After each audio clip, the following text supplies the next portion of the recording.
is the principal patroness of the Philippines since the Spanish era, and it was strengthened by the papal decree of Pope Pius XII in 1942. Today po, it's a holiday because December 8 is a holiday of obligation where everybody must attend Mass on this day along with Christmas and New Year because of the importance of the patronage of the Immaculate Conception. Where lahat po ng mga Virheng Venerada sa buong Pilipinas from different parishes and churches ay magko-convene po at magpo-prosesyon sa mga kalye ng Intramuros sa karangalan ng Immaculada Concepcion. In this solemnity, we are honoring our Lord because of how He preserves the soul and the body of the Blessed Virgin Mary from stain of original sin.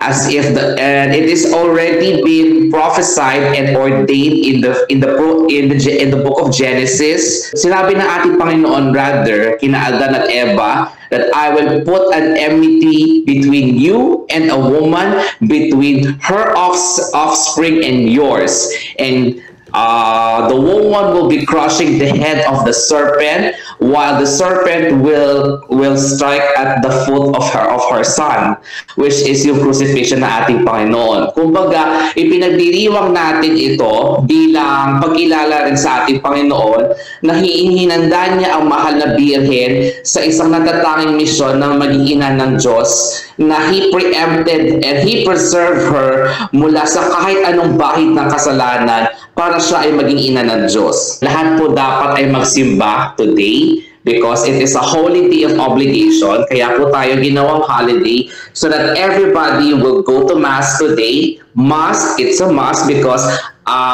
bilang parangal natin sa patrona ng ating bansa na kinakailangan po ng kanyang panalangin para po sa atin.